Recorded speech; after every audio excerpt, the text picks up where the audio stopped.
حضرات محترم، سیدنا ابو ذر غفاری رضی اللہ تعالیٰ عنہ حضور صلی اللہ علیہ وسلم کے بہت ہی پیارے صحابی تھے۔ نبی صلی اللہ علیہ وسلم کو ان سے بہت پیار تھا اور ان سے بڑی خاص باتیں کیا کرتے تھے۔ سیدنا عثمان رضی اللہ تعالیٰ عنہ کے دور میں مدینہ سے باہر دور ایک بستی تھی ربضہ، تو وہاں یہ رہا کرتے تھے۔ حج کا موسم آیا، اس بستی کے سارے لوگ حج کے لیے روانہ ہو گئے، اور حضرت ابو ذر کیونکہ بیمار تھے اس لیے حج پہ نہ جا سکے، گھر میں ٹھہرے۔ بیماری نے شدت پکڑی اور یوں لگا کہ آخری وقت جو ہے وہ آن پہنچا ہے۔ صرف ان کی اہلیہ گھر پہ تھیں اور پوری بستی میں، پورے گاؤں میں کوئی آدمی موجود نہ تھا۔ اہلیہ نے جب دیکھا کہ لگتا ہے کہ آخری وقت آن پہنچا ہے تو وہ بیٹھی رونے لگیں۔ حضرت ابو ذر نے اپنی آنکھیں کھول لی اور ان سے پوچھا کہ تم کیوں روتی ہو؟ انہوں نے کہا کہ اس لیے روتی ہوں کہ بستی میں کوئی ایک مرد بھی موجود نہیں ہے، تو میں اس سے پریشان ہوں کہ آپ کے کفن دفن کا کیسے میں بندوبست کروں گی۔ اللہ اکبر! آخری وقت ہے، آخری لمحات ہے ابو ذر کے۔ آپ نے اپنی طاقت کو جمع کیا، اپنی آنکھیں کھولی، اٹھ کے بیٹھے، کہنے لگے کہ تو اس کی فکر نہ کر، میرے کفن دفن جو ہے صحابہ کی ایک بڑی جماعت کرے گی۔ وہ کہنے لگی یہ کیسے ممکن ہے؟ لوگ تو سارے حج کو جا چکے، یہ بستی بھی خالی ہے، ارد گرد کی بستیاں بھی خالی ہیں۔ اللہ اکبر! حضرت ابو ذر نے فرمایا میری اہلیہ میری بات سنو، ہم حضور صلی اللہ علیہ وسلم کی خدمت میں حاضر تھے، ہم 3 لوگ تھے۔ حضور صلی اللہ علیہ وسلم نے فرمایا تم میں سے ایک آدمی باہر صحرا میں دور مرے گا تنہا، اور اس کا جنازہ مسلمانوں کی بہت بڑی جماعت پڑے گی۔ کہنے لگی میری اہلیہ میں نے وہ نام نوٹ کر لیے، جو 2 اور ساتھی تھے میرے ساتھ، ان کے میں نے نام نوٹ کر لیے، اور میں نے دیکھا ہے کہ وہ دونوں شہروں کے اندر انتقال کر چکے۔ اس کا مطلب ہے کہ میرے آقا نے یہ بات میرے لیے ہی فرمائی تھی، اور مجھے اس بات کے پورا ہونے کا اتنا ہی یقین ہے جتنا اس بات کا کہ کل سورج مشرق سے طلوع ہوگا۔ زندگی کے چند لمحات باقی ہیں اور موت کا کوئی پتہ نہیں، اور بظاہر کوئی آثار موجود نہیں، لیکن فرما رہے ہیں کہ میرے آقا کی بات پوری ہوگی۔ سورج ادھر سے ادھر ہو سکتا ہے، زمین اپنی جگہ چھوڑ سکتی ہے، لیکن میرے آقا کی بات جو ہے وہ اپنی غلط نہیں ہو سکتی۔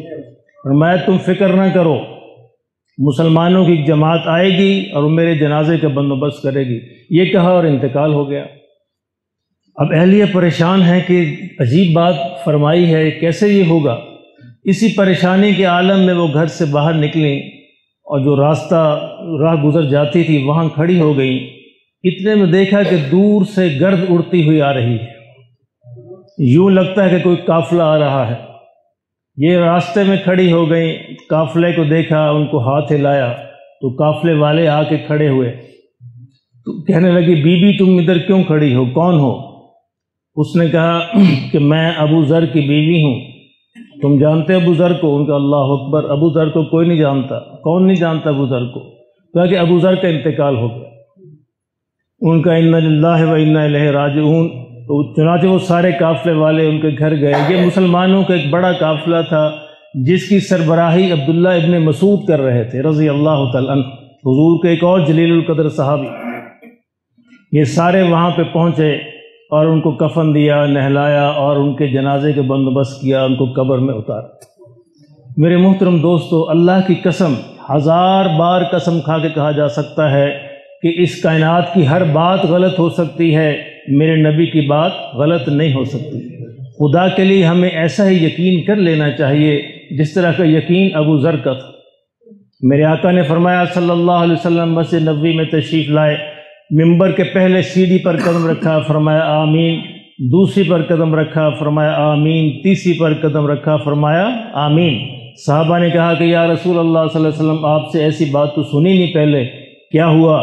فرمایا کہ جب میں نے پہلی سیڑھی پہ قدم رکھا جبرائیل آئے انہوں نے کہا کہ ہلاک ہو جائے وہ شخص جس نے بڑھاپے میں اپنے ماں باپ میں سے ایک کو یا دونوں کو پایا اور ان کی خدمت کر کے جنت میں نہ گیا۔ تو میں نے کہا آمین۔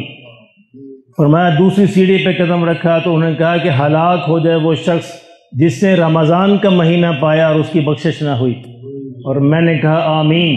تیسری سیڑھی پر قدم رکھا تو جبرائیل نے کہا کہ ہلاک ہو جائے وہ شخص جس نے میرا نام سنا اور درود نہ پڑھا، تو میں نے کہا آمین صلی اللہ علیہ وسلم۔ تو میرے محترم دوستو، یہ بات بھی اسی ہستی کی ہے جس کی بات ابو ذر کے بارے میں تھی، اور جس طرح ان کی بات پوری ہوئی یہ بات بھی پوری ہوگی۔ رمضان کا مہینہ موجود ہے اور اللہ کے نبی نے فرمایا جس نے رمضان میں بھی اپنی بخشش نہ کروائی وہ ہلاک ہو جائے، تو پھر اس کی ہلاکت میں کیا تردد ہے؟ کوئی شک رہ سکتا ہے؟ اللہ کی قسم کوئی شک نہیں ہے۔ اس سے خدا کے لیے رمضان کو اپنی بخشش کا ذریعہ بنا لو۔ اگر رمضان دیکھیں مسلمانوں کے معاشرے میں اگر رمضان بخشش کا ذریعہ ہوتا تو یہ مسجدیں بہت کم تھیں، یہ مسجدیں بہت چھوٹی تھیں۔ آج بھی اب جائزہ لے لیں، 10%، 20%، 25% سے زیادہ لوگ نہیں ہیں مساجد میں، باقی سارے اپنے گھروں کے اندر موجود ہیں۔ کیا وجہ ہے کہ ان کو نبی کی بات پر اتنا یقین نہیں ہے جتنا ابو ذر کو تھا۔ ابو ذر تو خیر بہت بڑی بات تھی، بڑی ہستی سی، اگر ان سے تھوڑا سا بھی ہوتا تو آج مسجدیں بھری ہوتی، ہر نماز کے اندر مسلمانوں کے بازاروں میں رش نہ ہوتا، اور مسلمان جو اللہ کی عبادت میں قرآن کی تلاوت میں مشغول رہتے پورا مہینہ اور اپنی بخشش کرواتے۔ اللہ ہمیں اس کی سمجھ نصیب فرما دے، اور حضور کی بات پہ اللہ ہمیں ایسا ہی یقین نصیب فرمائے جس طرح میرے جلیل القدر صحابی حضور کے حضرت ابو ذر غفاری کہتا رحمۃ رضی اللہ تعالی عنہ، اللہ مجھے بھی یہ یقین نصیب فرمائے اور آپ کو بھی نصیب فرمائے۔